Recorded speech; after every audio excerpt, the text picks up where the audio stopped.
बात याद रखना तुम, जिंदगी में जो लोग दूसरों को इस्तेमाल करके बैसाखी बनाकर आगे बढ़ने की कोशिश करते हैं ना, कभी भी किसी और का सहारा नहीं बन सकते। समझ में आ रही मेरी बात?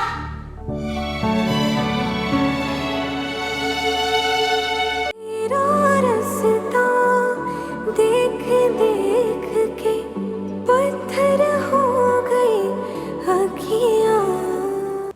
अम्मी अम्मी आप अचानक आ गई, मुझे फोन कर दिया होता।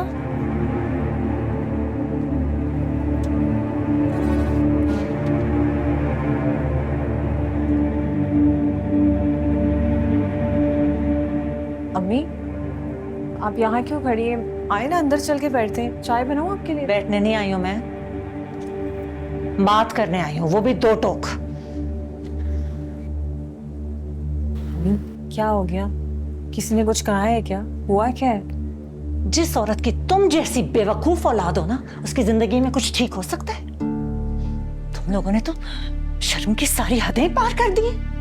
अम्मी मुझे समझ में नहीं आ रहा क्या हो गया है, मुझे कुछ तो बताएं, हुआ क्या? ये भी मैं बताऊंगी कि क्या हुआ है। जाहिर सी बात है, अगर आप नहीं बताएंगी तो मुझे कैसे पता चलेगा कि अम्मी हो क्या गया आपको? बहुत शौक हो रहा है ना तुम्हें जानने का कि क्या हुआ है, तो बुलाओ अपने शौहर को। अब बात सुफियान के सामने ही होगी, बुलाओ उसे, बुलाओ।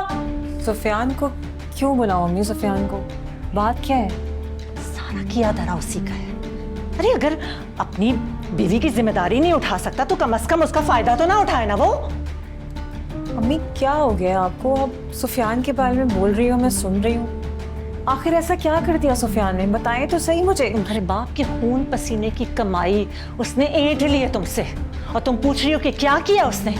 बेटे जरा जाओ अंदर से जाके ना जहेज का सारा सामान लेकर आओ जो मैंने तुम्हें दिया था, सारे जेवर जाओ लेकर आओ, मैं देखना चाहती हूँ। जेवर? जेवर तो अम्मी अलमारी में रखा मैंने। नहीं है वहां पे, सुनार के पास देखकर आई हूं तुम्हारा सारा जेवर, नहीं है अलमारी में। ना मैं पूछती हूँ, सुफियान को जरा भी शर्म नहीं आई? अपनी बीवी का सारा जेवर हथिया लिया उस आदमी ने। अम्मी सुफियान का इसमें कोई कसूर नहीं है। कसूर तो हमारा है कि अपनी बच्ची दे दी इस घर में ऐसे शख्स को जिसने ना कभी सुख दिया ना हमें सुख में रहने दिया। अम्मी सुफियान का इसमें कोई कसूर नहीं है। सेवर नहीं बेचा उन्होंने। सेवर मैंने बेचा, मुझे जरूरत पड़ गई थी पैसों की। तुम्हें क्या जरूरत पड़ गई थी? बिजली का बिल अदा करना था या घर में राशन डालने के लिए बाप की कमाई बेच दी तुमने? और तुम्हारा मियां क्या कर रहा था? उसको तुम्हारी जरूरतें पूरी करनी चाहिए। अम्मी मैं कह तो रही हूँ सुफियान का कोई कसूर नहीं, आप क्यों उनको बिला वजह बोल रही हैं? मैंने जेवर इसलिए बेचा कि उमैर को कारोबार में पैसों की कुछ जरूरत थी, तो मुझे लगा कि मुझे जेवर बेच देना चाहिए। खुदाया तुम इतनी बेवकूफ हो हेरा, पहले बड़े भाई पे लुटाती रही हो और अब छोटा भाई भी अपना हिस्सा मांगने आ गया तुमसे। अम्मी मैं ना ही पागल हूँ ना ही बेवकूफ, मैंने वही किया जो मुझे लगा कि ठीक है और मुझे करना चाहिए। इस तरह उमैर सेट हो जाता और हमारी सज्जल भी तो सेट हो जाती ना। बीबी बख्शो हमें, हम पछता रहे हैं तुम्हें इस घर में देकर। तुम चाहती हो कि मैं सजल को भी इस बाढ़ में झोंक दूं ताकि तुम्हारी तरफ तरसती रहे, तड़पती रहे, सिसकती रहे हर चीज के लिए। अम्मी आपको खुदा का वास्ता है, अब आप मेरे साथ ना ज्यादती कर रही हैं। तो वो ज्यादती नहीं कि तुम अपने बाप का जेवर बेच के आ गई हो। अम्मी जेवर मेरा है, मैं पहनूं या फिर बेचूं मेरी मर्जी ना, इसमें ऐसी कौन सी बड़ी बात है?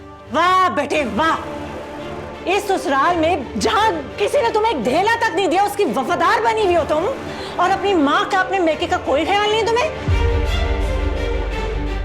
अम्मी आपको मुझसे इतने बड़े अल्फाज नहीं कहने चाहिए।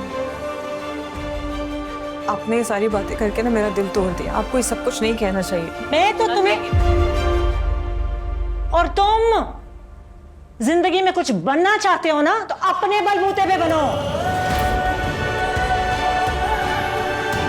मैं आपको खुदा का वास्ता है, मेरे देवर की नजरों में तो मेरी कोई इज्जत रख ले प्लीज। चुप हो जाए। मैं क्यों चुप हो जाऊं? दोनों भाई तुम्हें मिलके बेवकूफ बना रहे हैं, मैं खामोश रहूं? और तुम इस लड़के के लिए मेरी सजल का रिश्ता मांग रही थी रो पीट के। खुदा का वास्ता है आपको। चुप हो जाओ तुम।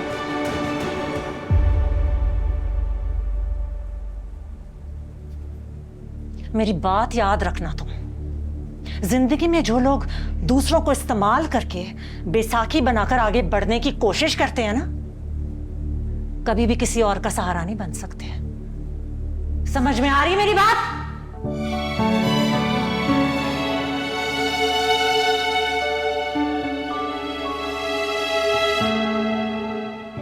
अम्मी, अम्मी मेरी बात तो सुने। अम्मी मेरी बात तो सुने अम्मी।